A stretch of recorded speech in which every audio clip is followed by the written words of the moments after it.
Greetings, YouTube. Welcome back to the channel. Welcome back to the interview series. This is a really exciting opportunity for the channel. I took a straw poll of my subscriber request for who to interview next. And believe it or not, beating out pretty closely Brian Grant, Seton, Dork Lessons, so many of the OGs, Rich the Man, was Lagacy himself, and I gave him the option because some of you said you wanted to see him on camera, but I gave him the option to just do an audio interview because if you haven't been interviewed for an hour before, it's actually more relaxing and more organic to just talk into a microphone versus look at how you look on a camera. And he chose the audio version, so that's why you see me. Some of you might be disappointed you're not seeing him, but he is here. Welcome, Lagacy. Thanks for taking the time to do this. Yeah, thank you, man. I really appreciate the invite. When you reached out and explained everything, I was shocked that I was number one voted for, but I'm honored. Yeah, so let's start there. What does it feel like to know that you have such a loyal fan base that they would fight for you to come on my channel and be interviewed? Yeah, it's mind-blowing. It makes me feel really good, actually, about, my supporters, It's awesome.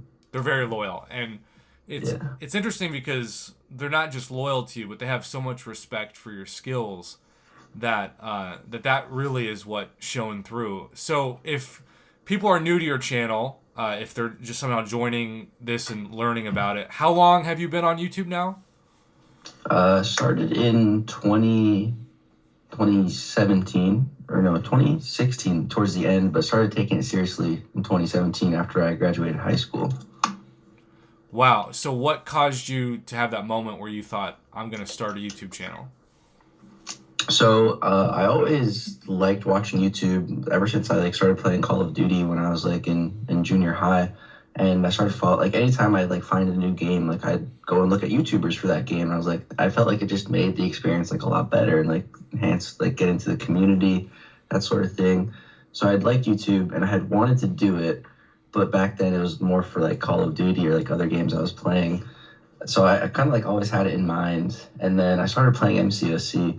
And of course, I started watching YouTube videos, and I just crystal openings. I'm it's so cool to watch crystal openings. So I just started uploading them for fun, because to show alliance mates and stuff, because everyone likes watching crystal openings, So you started the channel for crystal openings. If we go back a little bit before that, what caused you to download the game in the first place? Yeah, so I was in high school, and I retired from playing Call of Duty. I was trying to play it professionally. And they had increased the age to participate in tournaments to 18, and I was 16 at the time. So I was I'm just gonna focus on high school and just stop. So I was kind of bored after the summer. It was the Pokemon Go summer, and that was awesome. But then it kind of died down. So I was kind of looking for a new game to play, and I started playing a DC game. I was getting really into DC superheroes and stuff, and I actually looked up on YouTube, and I found Yeet and Seton, and they had made videos about this DC Legends game, but they kept comparing it to this Marvel Contest of Champions game, and I was what is that game? Why are they comparing it to it? So eventually, that's how I downloaded it and started. Wow. So a combination of Call of Duty raising the age limit and then OG YouTubers who you would eventually join that community of got you intrigued. Isn't it crazy to think had Call of Duty not changed their age limit, you maybe would have never downloaded the game and you wouldn't be here in the first place, right? Yeah, it is crazy to think. I think about that a lot, actually. If I stuck with Call of Duty, I wouldn't even have a channel now. It'd be so weird. Or maybe I'd have a channel, but it wouldn't be for Mcoc. Right. That's amazing. So we met over 3 years ago. Was it 2018 at New York City Comic Con? I'm not even sure which one. I think it was 2018. Okay. Yeah, because that was the second one I went to. Yeah, but I remember hearing about you because the first one you went to was when you won, right? Yeah. So what was that experience like? That was honestly probably one of the biggest accomplishments of my life, and it's looking back on it, it's just I look back at it with so much happiness, because at the time I was 17 and I graduated high school, but I wasn't quite 18 yet, where I live in Canada, once you're 18, you're an adult, you can drink, you can gamble, anything. Your guys' 21s are 18, so I wasn't 18 yet, so my parents were kind of, when I told them I wanted to go to New York, by myself, they were super hesitant at first. So, but like I was like I'm basically an adult. Like I'm done high school. Like I really want to go. And I was paying for everything, and like I got the press pass, or sorry, not the press pass, the pro pass, the pro badge to go. So it was basically like super discounted 4-day pass. Everything was just kind of falling into line. And then they had announced the tournament too, the first ever tournament for this game. And I was like holy crap, like I'm gonna go and I'm just gonna try my best in this tournament. I really wasn't expecting to win, but I was definitely thinking that I would do better than people thought I would do. Like no one expected me to even do any good, at the time. Wow. So you not only had your coming of age story in New York City. Had you been to New York City before?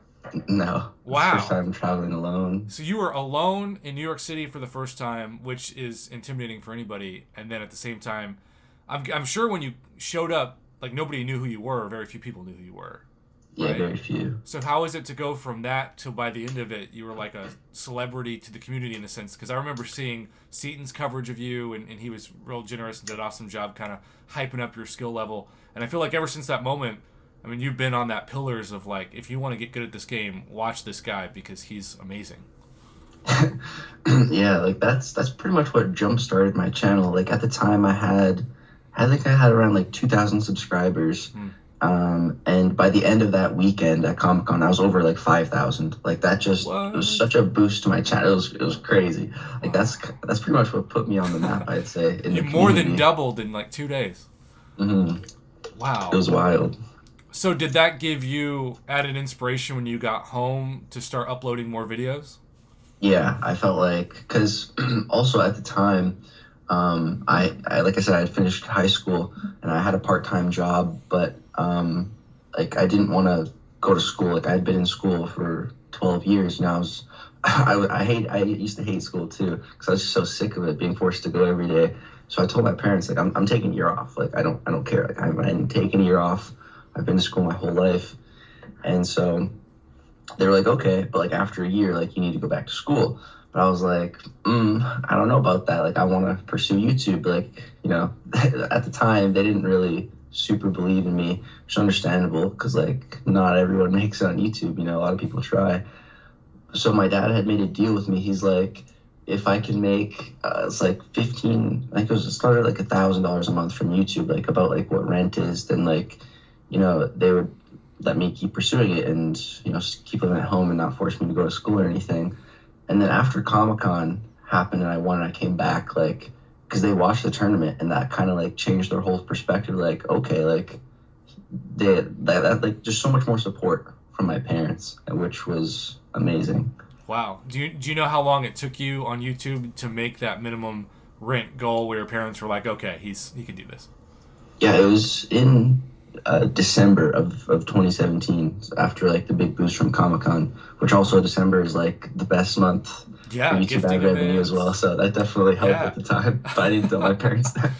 I was Th- like, here, I made it. yeah, this is just normal. This is normal for the game, parents. Yeah, That's awesome because Comic Con's in, is it November or October. October? Okay, yeah, I forget. Yeah, Um, it's been so long. it has been so long. I'll never forget eating like food court food with you and Captain Bay and watching him Oh, blog. dude, that's the best. Just hanging out. That's honestly the best part. Oh my gosh, 100%. So we have over 80 questions submitted from the community, and so as usual, I'm going to go Wow. through. He said that we're free to ask him anything. Now that doesn't mean he will answer, and feel free if you're uncomfortable to not. But I am going to ask just for the sake of the fact that they're there. And one of the most liked questions and most sought after questions was from Bronco. He said, I would like to throw or to know what part of the game is still challenging for someone with a roster and skill level like Lagacy's. Is there anything really exciting to achieve for a skilled in-game player at the moment? And if not, what would you like to be added? So right now the game is pretty stale, to be honest. The only thing I really look forward to is Alliance War, and that's the only thing that I find to have any kind of challenge right now. Before, Mythic and Legend runs, that's what really gave me like a rush, and I found challenging and planning for them and just getting excited for them was what really kept me going. But now that those aren't really a thing anymore, I'm really just looking towards the solo competitive mode. I think that it's just going to be a game changer, and once that comes out, I plan to go like really hard on YouTube as well. Do you know when that's supposed to be released? No, I wish, man. I wish they'd like give us something, a Yeah. date, a rough time, you know? The problem is when they have given us timelines, they've had to take them back. Yeah, that's probably why they aren't. And by the way, there are some people who just wanted to give kind words and shout outs. Aces Wild SF says, Lags has been one of my favorite content creators from the get go, and I hope Kabam fixes this game to make it deserving of this man's time and resources. I am super thankful for all that he has done over the years and hope that he will continue to help all of us summoners as long as he enjoys this game. Well done, Lagacy. So there's comments like that, man. Just flowers, right? Yeah, I read that one. That was like one of the first ones that I saw. That one warmed my heart. Well, they're there, man, and you know, you're not sending these people checks. They're saying it to you out of their own heart, so you know it's genuine. Yeah. 713 Avani said, "I see that you took a break, really, and it worked for you because your excitement came back for the game. Do you recommend taking a step back from the game every once in a while? By the way, loves your content, and the city of Houston specifically loves you. So shout out from Texas. Oh, nice. I want to go there someday. You should. But yeah, absolutely, definitely. I've throughout my like 5 years playing this game, it's definitely gotten stale, and at some points I've thought like, all right, this is it. I'm quitting. I'm done. But sometimes it's just a break. Every time I've tried to quit, I've always came back because it's just I find just like a month or two away from the game, just don't even think about it. Then when you come back, there's just so much new stuff and it's so exciting, I find, and I can really jump back in. So yeah, definitely take a break. So when you took a break, did you delete the app from your phone, or did you just not log in, or did you log in to get your daily rewards? Like, what did that look like to you? Yeah, I just didn't log in. Okay. Or maybe I would check it like once a month or once a week or something, but yeah, just put it out of my mind, you know. And you found that you didn't miss it? Well, when I usually get to those points, I'm like pretty in a place of like I could take it or leave it. So Did you miss it for the YouTube aspect of it, or was it nice to have a break there too? it's nice to have a break there too sometimes. Okay. That is Because one of my first break was during 2018 after the whole Omni debacle, which that was like my dark time on YouTube. So I needed a break from the YouTube, from the game, from everything back then. Okay, so you just brought up something I wanted to touch on because I figured you would. well, there's so much to learn from, right? Oh, for sure. Big growing moment. Because in 2018, I mean that's also when your channel started to pick up. So you go from not having a YouTube channel to having a YouTube channel to having 2,000 subscribers to then doubling it and everybody knowing you, but then everybody knows you, and then that means everybody else can attack you if they don't like something you're doing. Mm-hmm. So can you explain, because you said it was the debacle, because I'm sure there were plenty of people watching this that are like, I have no idea what he's talking about. What happened back then that caused all that? Yeah, so it was really, there's a lot that happened. I don't even want to remember or do remember a lot of it, but back then, after I had won Comic-Con in 2017, it went to my head. It totally gave me like an ego. I started thinking way too highly of myself, and not in like a confident way, but in like a cocky way, and that's never good. And it just got to a point where, looking back, I hate it, but I'm thankful for it because I was able to learn from it. But I just wasn't in the best mind state when I started running Omni as a leader. And so I started it with a couple other YouTubers. We started the group, and it was going okay at first. Actually, it was going great at first. We had gotten a lot of high prestige people.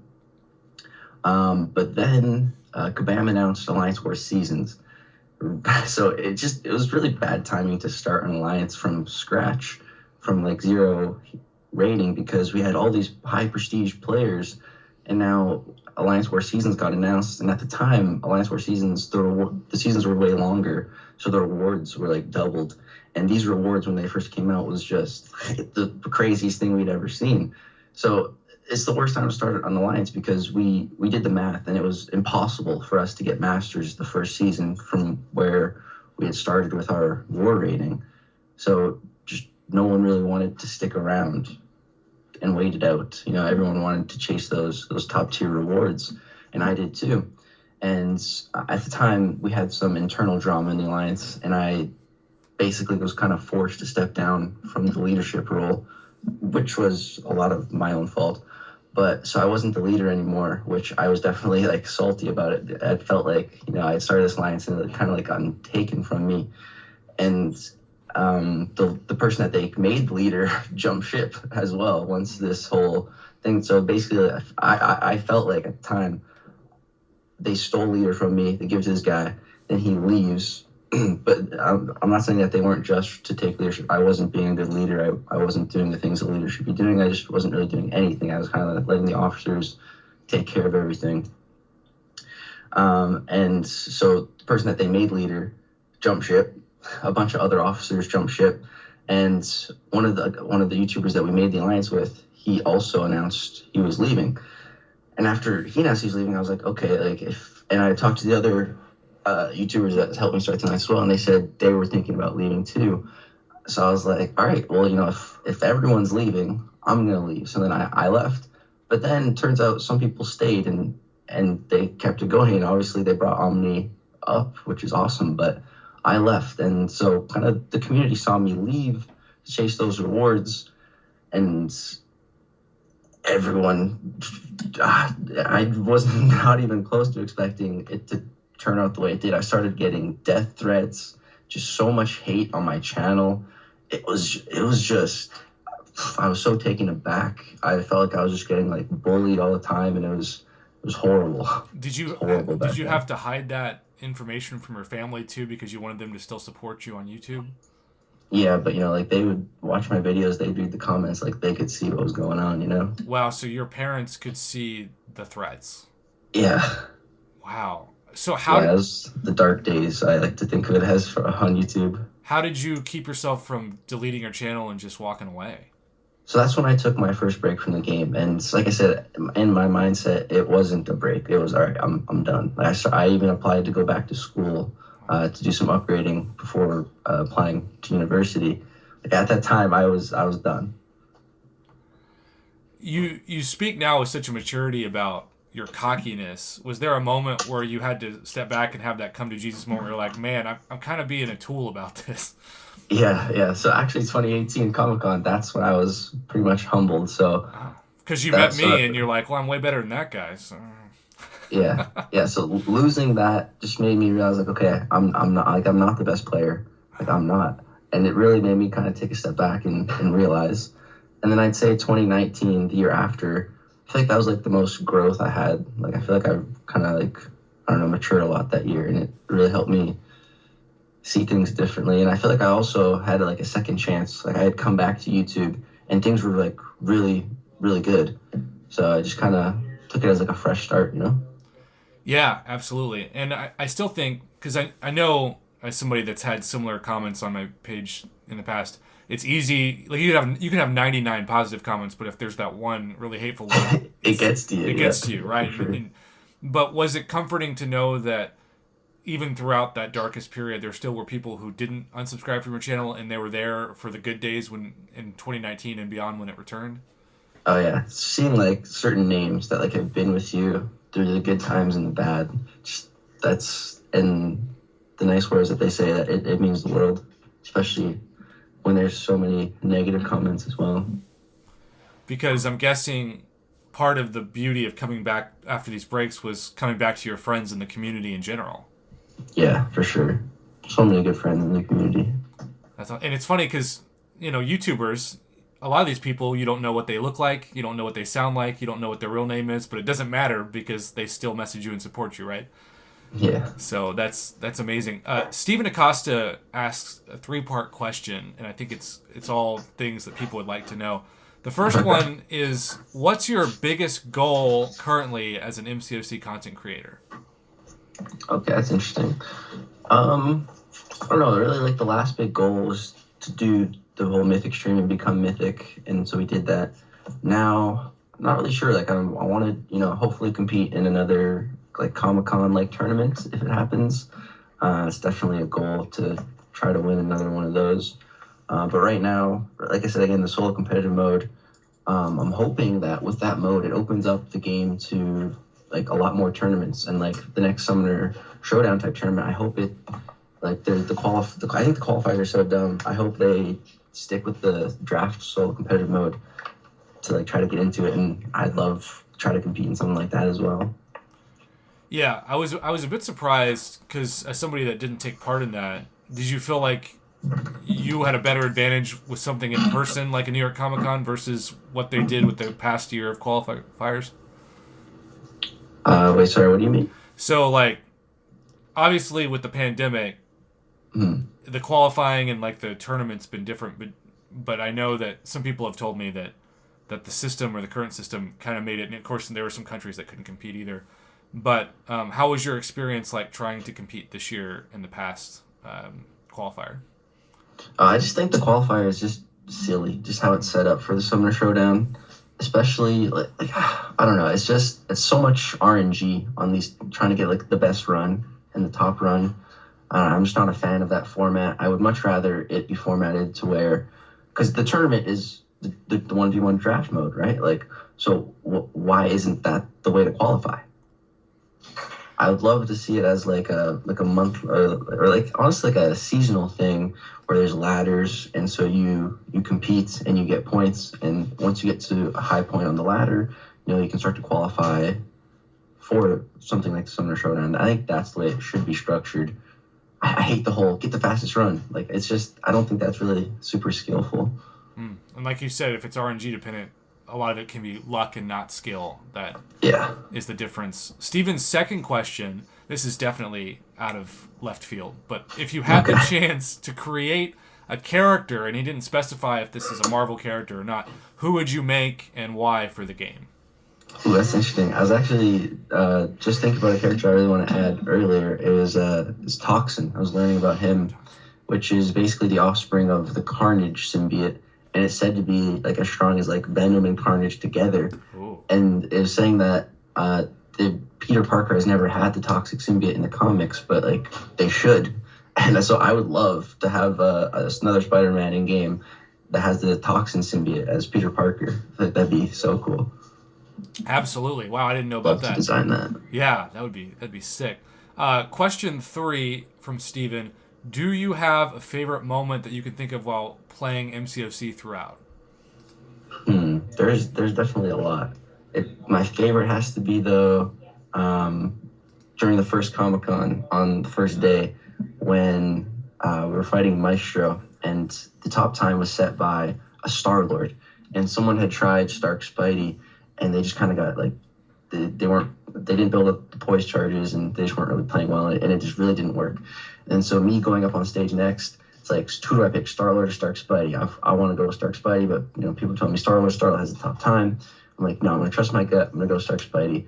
Just trusted my instincts, played him how I normally play him, and I just barely beat the time. And I knew the time to beat, and I did it, and it was just, I felt so happy. Like, that moment right there, it's glorious. That's awesome, and what a great lesson about actually doing something different, because from my experience in 2018, it did feel like everybody was like, all right, who's everybody using? So there wasn't a whole lot of like bravery about trying a different character. Yeah. So it's also crazy to think, back in that time, Stark Spidey and Star-Lord were like 1 and 2 in the class, and how much has changed in 5 years.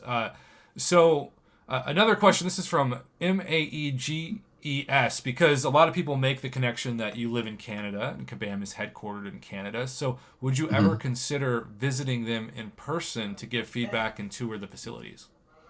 Yeah, I'd love to. They actually invited us, a bunch of creators out when Incursions first came out, to go to their HQ and test it out. But that was like right when the whole COVID stuff started really getting crazy, so it got canceled. But yeah, I'd really like to go see their headquarters. Man, so had the pandemic not hit, you might have been able to test out Incursions at headquarters. It would have been really cool. That's wild. Well, still congratulations on being invited. That's a huge honor. Thanks, yeah. Ash wants to know, and this is a question that a lot of people have asked, what are your ideas for the current state of the game to make it more enjoyable? Oh, man. I wish I was the CEO of Kabam and could make executive decisions. Let's pretend you are for this question. Let's pretend you're the CEO. He's the real Kabam CEO for this. Okay. First things first, after the absurd amount of money they got from Christmas, take a part of that and just hire new people and dedicate a team to fixing the game, fixing all the bugs, get the game working properly, then really get focused on making a lot of new content to keep things fun and exciting. I honestly just hire more people. Like with the crazy money they are making, hire more people so they can dedicate more resources to stuff like fixing the game, making new content. Definitely would get an Abyss 2.0 working, stuff like that. That's definitely what I'd be focusing on. And the solo competitive mode, I'd make it just so good. Well, and they have all these people who were working on Realm of Champions that's about to shut down, so they could also just pull those people, right? And hopefully they come back. Yeah. Okay, so that's number one. Currently, though, I guess a lot of people asked about this. Would you touch or have any further discussions on the hottest topic right now, which is the rebalancing of champions? Yeah, so rebalancing, I saw Brian's video, and I definitely agree with him. Like, it's just not a good time right now for this. Like, when the game is so unstable, feels like I feel like Kabam's always sending us the wrong message. But as far as balance goes, they need to figure out a champion before it's released. They need to dedicate more testing. Like, we shouldn't be finding all these bugs on a champion like the week he comes out. It should be play tested enough beforehand that we don't have those issues. And then there should be no need to nerf. And nerfing shouldn't be a thing once it's released. So they should take more time before they release it, actually, like, for money, you know? So if Kabam came to you and said, we want you to test our champions and we'll pay you, would you do it? Yeah, sure. But I don't think they just need one guy. They need, like, a beta server of, like, 100 people. I agree, but they also need the people who can catch some of these bugs, because I feel like some people who test the champions aren't the best players, so they're also not going to catch the same bugs that you're going to catch, you know? For sure. And so I think, I'm just pitching for my boy Lagacy to get paid by Kabam to help test champions so that he figures out bugs beforehand. That's my own personal idea. Do you have a favorite champion in the entire game? This is us from Ditto FTW, because, and maybe it's changed. Maybe you want to talk about, like, the evolution of it, maybe your favorite 5. But I always think it's interesting if you have a favorite champion that isn't everybody's go-to, and yet you still love using them.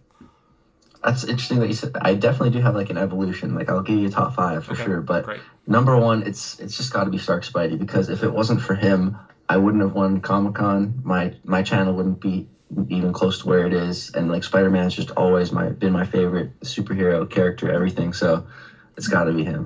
Do you have a 6-star of him yet? Yeah, I do. Okay. Definitely going to be taking him to rank 3 at some point. Is he awakened yet or no? Yeah, got him awakened. Oh, congratulations. Okay, so Stark Spidey, OG. Yeah. So after Stark Spidey, I'd say Symbiote Supreme. I remember when he got added, like, Doctor Strange with a symbiote. Like, that is so sick. Love that guy. Then Human Torch came out. Love Torch so much. And then Cosmic Ghost Rider. He's pretty incredible, and he just looks so cool. Yeah. So, yeah, probably say those. And then, of course, the fan favorites, Hercules, Ghost. Love them. And actually, one of my new favorites, Spider-Man 2099. He's pretty awesome. That's awesome. Do you play with Quake much anymore? No, not really. Okay. So even if you had a 6-star Quake, would you maybe not use her much? Because I know people are asking for her to be added to a 6-star now, but they're still kind of like, I don't know if they're going to do it. Yeah, I don't think they'll ever add Quake as a 6-star. So, but if I did have her 6-star, I find her boring to play. I like fast-paced characters that I can just really get into action. That's what I love about Hercules, like just trying to intercept all the time. Oh, he was made for you. That playstyle. The minute I saw his playstyle, I'm like, did Lagacy design this champion secretly? Because I feel like he was literally made for his skill set. You and the analyzer,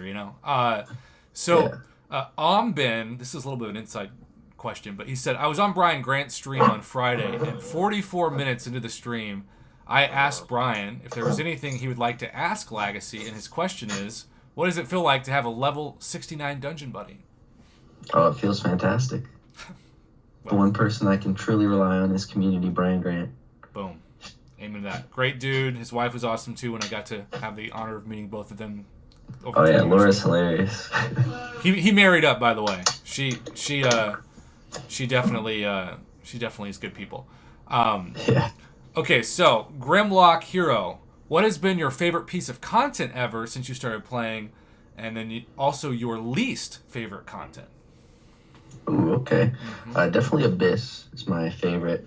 Like especially for my YouTube channel. Like if I go to my analytics and like pretty much like I click on anything, the highest point will be in I think it's January of 2019. Whenever Abyss dropped, that's just like the peak of my channel. Like streaming Abyss in 5 days when it came out. It was so much fun. It was crazy. It is just yeah, favorite piece of content by far. And least favorite? Least favorite? I don't know. I like most content that gets released, especially like when it's hard because I enjoyed the challenge. Um, but the recent one we had where with the whole true focus thing, Oh didn't yeah, really like that one too much. yeah. Hitting the blocks, yeah. No, That's probably my least favorite. that's I still enjoyed it, but we not as much appreciate as your other voice content. though, because they did have to say, okay, maybe we should pull back some of the true focus nodes in future content, which was Yeah. helpful. I think Steve, that's also because of Kitty, but yeah, that's very true. Stephen D has a two-part question. Part one is, what would you say were some of the key contents or traits that pushed you to get better at the game? okay, that's an interesting one. When I first started playing, my good friend in real life, Jeff, was also playing. So it was nice to kind of have like a rival to compete with. So we were always, I'm better than you, I'm better. So that pushed me at the start to really try to get better. I still remember like when we first found out about like parry and dexterity. We were playing for a little while before we even Me too. knew what those were. But what I really started doing was finding like when I found parry and dex, like I practiced them like religiously, and every time I'd like learn or find out about a new skill, like I would just keep practicing that skill until I mastered it. Add something new to the toolkit, like intercepting. I practiced intercepting so much, baiting specials. Like back when Mystic Dispersion was a thing, like you had to bait specials without triggering dexterity. Like that was a whole skill set. There's all these little things, repairing, so many new skills, and just every time I find one, practice it till I master it, and then move on to the next one. Kind of makes me think of all this is DC reference, like Batman's utility belt and never having too many tools in your Exactly. utility belt. Exactly. You can never have too many tools in your arsenal. You never know what you're going to need in some situation. Bingo. I'm sure, especially in war. Exactly. That's what I was thinking. Yeah. So Steven's second part of his question, this is a little bit of a celebrity question, but he said it's very obvious that being a community YouTube star gets you donations on your channel and money is important, but taking away the money part from the conversation, what were the main things that pushed you to be a top of the MCOC universe player? That pushed me. Yeah, pushed you to want to just be like the best player possible for your YouTube channel. Oh, well, what I kind of figured out was that like every channel like has something, every channel brings something different and people watch it for a specific reason. And what I really thought, again, back when I was like really cocky, I was like, everyone only subs to me because like they think I'm good. So like that's what I should focus my channel on, like trying to be the best, and just slowly just kept trying to get better and trying to like use my gameplay as like the focal point. Yeah, that makes sense. And hey, I would say it's not a perception that you're good; it's the reality, right? Yeah, for not too sure. bad. So, Extreme 420 also has a two-part question. Number one, do you ever feel pressured to spend more than you normally would to get new champs and beat new content playing at the top of the game? Definitely sometimes. But at the end of the day, I usually just justify it to myself as, this is my job. I can write it off on taxes, so whatever. That's what I usually end up telling myself to spend, but it's probably more so with the Kabam Devil on my shoulder. We've all seen that devil in the casino. Does playing at the top interfere ever with your quote-unquote normal life and day-to-day activities? Oh, definitely. But what I've tried to do is, kind of build my schedule around it. With at least, doing YouTube, get to work my own hours. But sometimes, I'll be out at the casino or with my friends and AQ or Alliance work, gotta go to the bathroom and do this, can get sketchy sometimes. Yeah, especially if the service or internet is not very strong, right? Yeah. You already covered this first part from MJ Reynolds, but the second part is if they actually stay with their rebalancing plans for future champions, how do you think that could affect the economy of the game? I don't know. I feel like people will be really holding on to their catalysts and rank up resources just out of fear of these new characters being nerfed or changed too drastically. And my thinking is, if there's even a 1% chance that they could be nerfed a little bit, why would you spend as much money on them if you're not going to get the product that you think you're going to buy, right? Oh yeah, for sure, definitely. You thinking sales are going to be a lot lower on cab crystals when new champs come out? That makes sense. Yeah, 100%. Which is why I don't know why they would want to do that, right? Like, yeah. So PTR has a question that's something we haven't talked about yet, because he said, outside of the CCC program and random surveys, has Kabam ever personally contacted you about your thoughts on the game being such a high-profile and skilled YouTuber? No, they've never asked for my opinion on anything like that specifically. No, I can't say that they have, but they've reached out to me to do other stuff. Like, for example, when Act 6 came out, they talked to a couple specific content creators to make an early video on the first quest of that. So they have reached out kind of independently, but not for never to ask me my opinion on stuff. Which is why I'm saying we need to personally hire you to test champions. I'm trying to make this happen. Come on, people, it's a no-brainer. Steven Martinez, this is one of my favorite questions. He wants to know the story or the background, and I don't know anything about this, but I'm assuming it's true. Let me know if it's not. There's apparently an incident where you threw snowballs and knocked over fences while dressed up as Spider-Man. Is that fake news or is that true? No, that's true. All right, what happened? It all started on, I don't remember, when did Doom come out? It was 2019, yeah, the end of 2019. So I had grinded Arena for 5-star Doctor Doom, which at the time, there's no 6-star Arena, so, and it was top 150, got Doom. And of course, we all know Doom is insane. So I, no life this grind for 3 days, spent so much time, units, just didn't sleep, pulled an all-nighter last night. I never put up so much points in Arena in my life. Never played the game so much for 3 days. And I stayed awake until the results came out because I pulled an all-nighter. And then I remember sitting there in bed and I looked at my phone, 151. And I had never felt such strong emotion in the game, except for when I won Comic-Con. But this was the polar opposite of that feeling. Just so many conflicting feelings in that moment. I was like, what should I need a way to channel these feelings inside of me. I want to break something, I want to punch something. I need to channel this somehow, and I want a positive way to channel it. I don't want to punch a hole in the wall, right? And also a way to convey that on YouTube, because how am I gonna I placed 151. What should I do? How am I gonna make a video? So I was let me throw some snowballs to take out my anger. And so that's how the whole snowball thing started. As Spider-Man, huh? Well, no, first it was just snowballs, and then I had gotten a Spider-Man costume, and then I did a recording throwing snowballs in the costume, and also at my parents' house, they were replacing the fence in the backyard, so they had to knock down the other one, so I just took a Spider-Man and kicked it down. Well, hey, at least you turned it into more content for your channel, right? I mean, that might have gotten more clicks than if you gotten place 149, so... See, kids, turning a lemon into lemonade. Exactly. Okay, one of these questions is very personal, and I know it might be uncomfortable. So I gotta warn you that. But given that you have an income on YouTube and you're able to have more disposable income, because like you said, you can write off your taxes, a bunch of people want to know this question asked by Johnny's A Baller. Can he give a rough estimate on how much money he spent on the game? And again, you don't have to be personal if you don't want to, but I'll tell people my number is between 15 and 20,000 American dollars, which is different than Canadian dollars.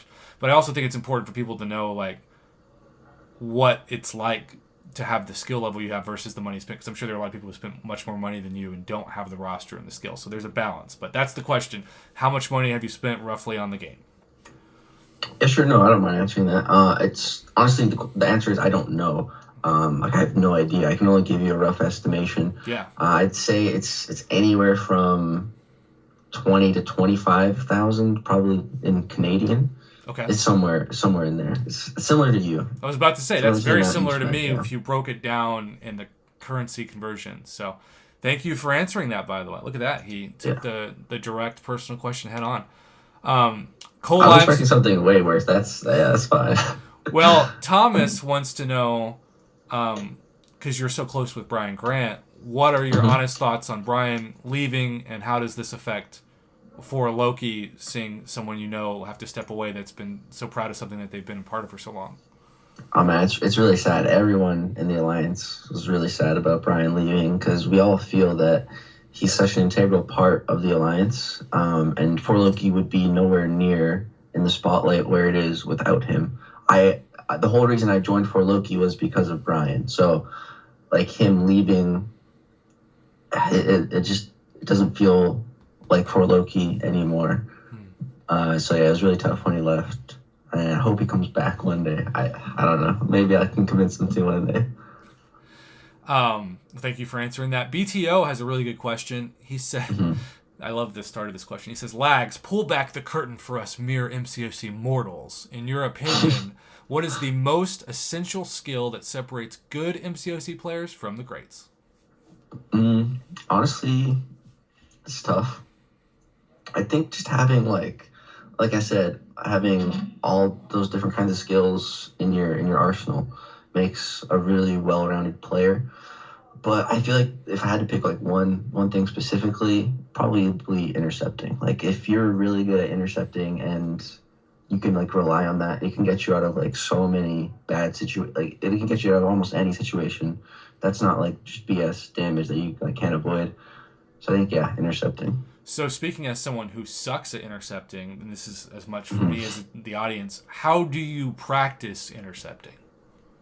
So that's an interesting one. I've wanted to make like a guide on intercepting for so long, and I don't know how I should do it. But as far as practice goes, like I said, I would like when I get to a new skill, I would really practice it. What I would do is, this was a long time ago, like 2017, I would just do arena.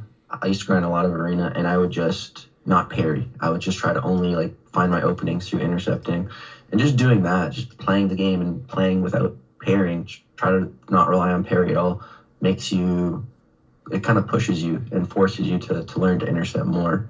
But also what I find now as I've played for many more years, it's really learning the AI, reading the AI, and once you do that, you can just predict it, and your intercepts are based on prediction. That's what I do.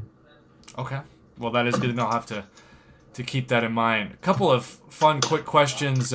Abhishek Verma wants to know, would you be in favor of an option for masteries where you recover the mastery specifically per tree instead of having to recovering them all and then starting over? Oh yeah, dude, I would love that. Like I literally I have that problem right now. I just used my masteries, and I had 4 points in cruelty before, but I actually put 5 in. And I didn't realize. So now I only have 7 points for suicides, but suicides is 8. So I'm like, I'm just gonna leave at 7 in there. But of course, like if I could just take that 1 point out, that'd be so nice. I don't want to recover them all. It's annoying. So definitely, yeah. So Cardin Salem's got an interesting question. What rank up was the most worth it to you, or which one surprised you the most, versus is there one that you now regret doing? Oh, that's interesting. Let me open up my game to really take a look. But the rank up by, what was the question? First part? So my best a rank up that maybe surprised you and how much you enjoyed it, or one you enjoyed the most versus one you might regret. Okay, so the one I just enjoyed the most overall was definitely like Stark Spidey back in the day. As far as regret goes, let me pull up my roster here. Let's see, one that really surprised me, that would have to be, I'm not even sure. Actually, I do know. Falcon. Falcon definitely surprised me the most. I was so surprised and amazed at how good he actually was. I started bringing him to Alliance War, and I took him to rank 3, and he was just dominating. So good. Wow. That's awesome. Yeah, that's another champion that I'm looking to take to rank 3 and get better with. By the way, if you're just now joining us in this interview, you might be wondering, why aren't they doing a split screen? He took the option to just do audio. Jander410 and Thomas W wanted to see your face, so I'm sure he appreciates that. But it is easier to be casual, Sorry. and no, it's good. I do think you get better answers from people who don't have to look into a webcam while they're talking. Katie Candy was like doing laundry while she was talking to me, so I think that makes it better. So John Johnson wants to know, how much time do you spend playing the game every day, and is there ever a point where you think maybe I'm spending too many hours on this? So no, not anymore. When I first started playing, yeah, I was playing so much, like 30, 40 hours a week when I was first started playing. Now it really just varies.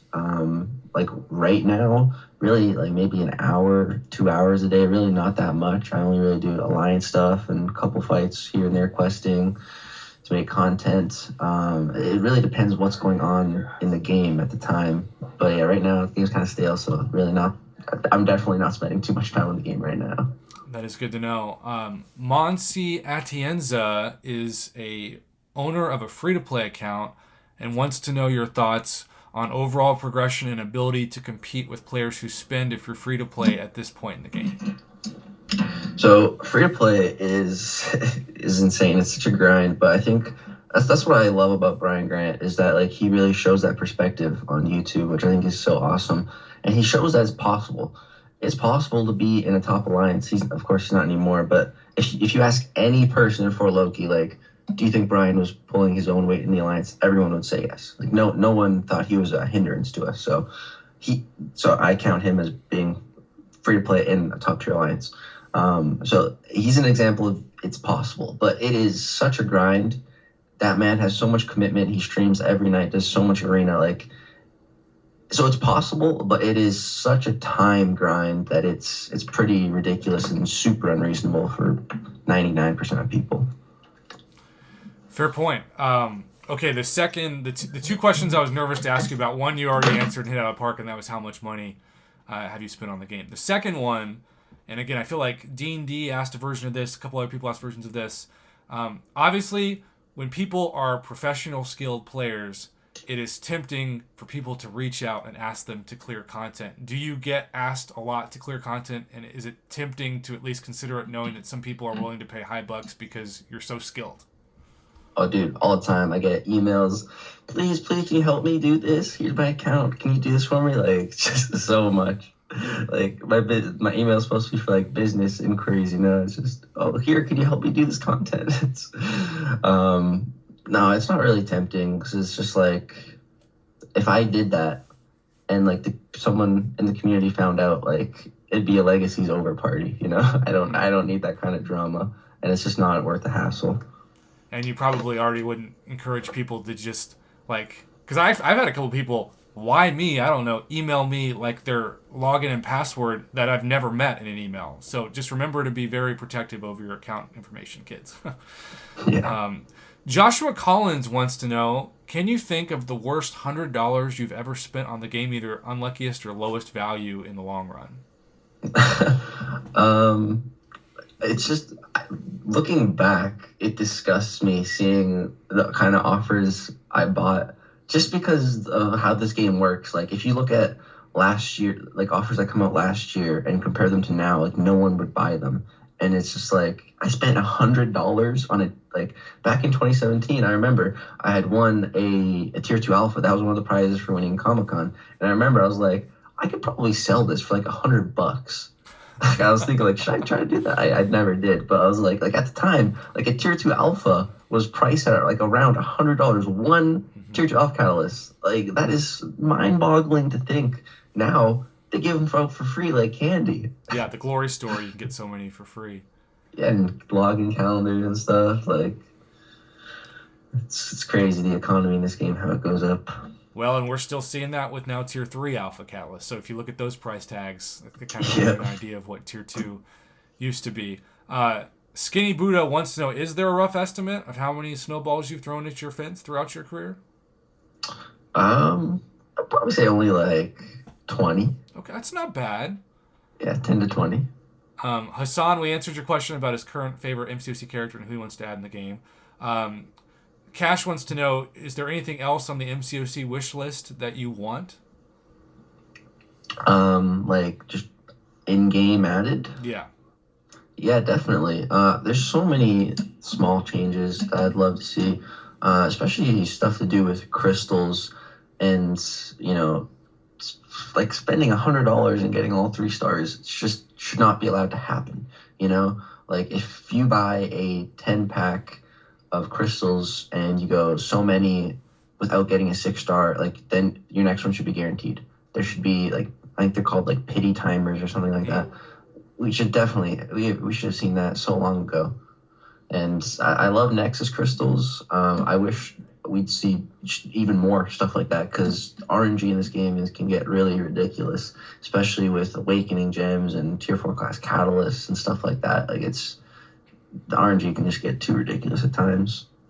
Yeah, I've been asking this for years, and I actually told Kabam this in 2018. They're like, "Oh, it's a really good idea," but I don't understand because if you think about it, we lose countless daily crystals from hours that it takes to forget to claim it or you're busy. And I don't understand why we don't get the daily crystal when we get the daily calendar rewards automatically, so it's 365 every year, right? Like that would be such an easy thing to do. That is a good idea. I've been thinking about that for years. It's like such an easy thing to do, and yet we probably lose 20 daily crystals. And daily throne breakers now are actually pretty good for free rewards. So you can get like 10K 6-star shards out of there. Or tier 2 alphas that used to cost $100.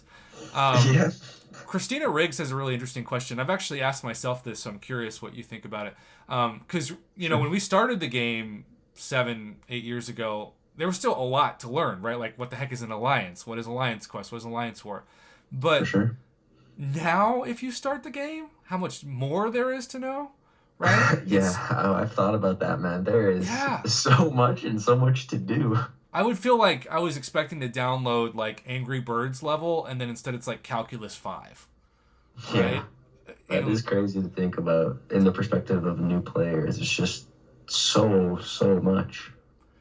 Yeah. So much to learn. So, because her ending question was, how do you think this current state of the game now affects new players if they were to start in 2022? Yes. Like the current state of the game, I feel like it wouldn't affect new players as much as it's affecting us. Like a new player wouldn't even have parry and dexterity, so they wouldn't really know about parry bug or something. All right, so the next couple are random questions, but they kind of connect. This is going to be the most random thing I've asked you this whole time. Murdoch HD wants to know if you have any advice on talking to the babes. Confidence is key. Confidence is key. And then Soam Gosh, sort of to piggyback off of that weirdly, says, ask Lags about his life with his GF. I know his thoughts about MCOC. Would like to know about things outside the game and balancing your personal life. Oh, I'm single, so I don't really have to worry about that. So, in other words, he's ready. He's ready to mingle. That's what I got from that. Any chance that you will host ever a YouTubers Alliance? Because people think that in 2022 there could be like a new place for like Omni 5.0 if enough people join that are good at the game. That would be cool, but I feel like it would just be too hard to set up with other YouTubers. Because like most YouTubers, I mean, a lot of us are just look at the game differently or play the game differently. Like you and me, for example, like I love war and I want to do war all the time. Whereas, do you love war? I love that I have been war-free since 2018. Yeah, that's what I thought. So us being in the same alliance, wouldn't make a ton of sense. No, I would appreciate just for that one reason alone. That you thought of me, but I would not want to drag anyone down, and it would be very obvious who the Wink Leak was immediately. Samuel says, at some point in terms of financial plans, given that you skipped college to do YouTube, are you planning on going back to school, or do you think that you might just stick with this and not go back? I don't know. The future is a massive unknown. That's what I love about it. The thing, my whole mindset was, I've heard of, and I know so many people that, went to school and paid a ton of money and halfway through their course, like, I don't like this. I don't want to do this for the rest of my life, and they leave. Look at all that money wasted. Or people that finish 4 years and then they realize, I don't want to do this. Like, I did not want to be that person, because it would just be suck to be out so much money and not want to do some things. Because I don't know what the future holds, but I definitely have an open mind. I'm just kind of going with the flow. Well, let me tell you, I'm going to give you some flowers right now because I have a lot of students that graduate. I don't know how much college or the university is for Canada, but in America, it's outrageous. Like $30,000 is the average for an in-state 4 to 5 year degree for student loans, $30,000. And that's not counting the opportunity cost of not making a salary in those 4 to 5 years just for an undergraduate degree. And so what I always tell my students is it's better to have a skill and to master that skill than it is to just take a bunch of courses and essentially waste time. And so I think you're doing it right. And so sure. And you're not saddling yourself with crippling debt that you may never get out from under, right? Yeah. Yeah, for sure. So that's my advice. Like Lucky One Kenobi wants to know, do you have a go-to device or recommendation on how you play the game, whether it be an iPhone or an iPad or something else? Yeah, just iPhone. Any iPhone, really. I have an SE. I've tried on an iPad mini. I don't like it. I find phone to be perfect. Well, that's what threw me off in 2018 was that they made you play on an iPad, which I'd never done before. I felt like I was like having to tap really hard just to parry. Yeah, dude, for sure. I don't know how you... That was super weird. I remember one of the fights I was doing, like, on stage, the defender blocked my special because it was, like, so much more distance from my thumb to go from a swipe on, like, a medium to the special button, like, on an iPad. Like, there's just so much more screen. So I was too slow, and he ended up blocking it. I don't know how you adjusted so fast. That's as impressive to me as anything. You've talked about how much you love war, and that's really what still gets you excited to play the game. Drakon Avatar, Drakon Avatar, wants to know, is there any way that you would fix or improve Alliance War if you could? Yeah, there's so much to be done. I don't have all the answers. It's not that easy, but off the top of my head, I'm not sure. I would definitely increase the war rewards. Those definitely need a big increase to everyone in every tier. Yeah, I don't know. I really need a lot of time to think about what I'd want to change. Well, there you go. Better rewards. Would you make it ever tempting to do item lists? Because that used to be a suggestion. I don't know. I feel like that would be interesting. I'd love for boosts to just also last the whole duration of war. I remember Brian, that was his idea. And one of his ways to make war better, and that would be fantastic. And just like unlimited energy. That's another thing I would do, just so like you can coordinate anytime with your battle group. There you go. See, Kabam CEO. Great ideas. If, and this is kind of a hard question to answer, if you woke up tomorrow and the game didn't exist, what would you do? Asking Gary O'Reilly is asking this question. That's an interesting question. I don't know. I'd probably find a new game to start playing. There you go. Keep up the YouTube channel. Godzilla wants to know, do you think the new Holy Trinity is Tigra, Ghost, and Kitty Pryde? I don't think so. Because, like, to me, when you say, like, the Holy Trinity, like, that's, like, the pinnacle of the game. Like, those three champions. And because at the time, Ghost Rider, Blade, Dark Spidey, they were, like, it was those three. They were the top of the top. Ghost, Kitty, and Tiger are all pretty incredible, but there's a lot of other champions too, like Hercules, you know. If there's a Holy Trinity, Hercules should probably be in it. So if there's a new Hercules, say, that comes into the game, even with the rebalancing fears, what are you more comfortable doing? Opening crystals for that champion, or just jumping and trying to grind them in the arena? I don't know. Right now the arena scores are pretty insane and a pretty big unit and time commitment, so I don't think I'm going to be doing that. But I'm not going to really go hard on crystals either. But, you know, like early access bundle, I'll probably still pick up if it's, like you said, like a really good champion, or go for 10, 20 crystals for some fun videos if it is a crazy champion. That's awesome. Can you believe we're already having to wrap up because we've already hit our hour? Can you believe it? Yeah, that's crazy. Time flies when you're having fun. When you're learning from such a skilled player. Well, as we're wrapping up, and thank you for everybody who's joined this. I'm going to make it a live premiere, and sometimes people will stay the whole time. I appreciate that. And remember to support this man. He is such a skilled player, and I've learned so much just from having the honor of listening to you during this hour. Thank you. Is there anything that you would like to tell your subscribers, not just in general, but even about like the future of the game? Like, what would you say to them if you could? I just want to say thank you for supporting me, and I wouldn't be here without you guys. You guys are the best. And I've already teased it a bit, but when that solo competitive mode comes out, expect a lot from me on YouTube. Oh, I can't wait. And I think it's really interesting to think it's not like you had, like, I'm sure when you first started YouTube, you would never imagine that this could be something that could actually financially make you withstand bills, right? Yeah. And so he started talking to his parents about it, if you missed that part. Went to New York City by himself. You took risks, right? And so would you say sometimes you got to take risks in life to chase those dreams? Oh, for sure, man. Definitely. That's awesome. Well, thank you, Lagacy, so much for spending an hour with the channel. It is an honor to talk to you. You're a great dude, and I'm just so thankful to know you.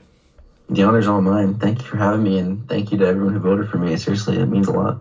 And let me know in the comments who you want me to talk to next. I know we have a series of people that came in second and third and fourth, but maybe there's somebody I haven't thought of. Either way, thanks for supporting this series on my channel. It's been great, and he was awesome to talk to. Take care, YouTube. Peace out.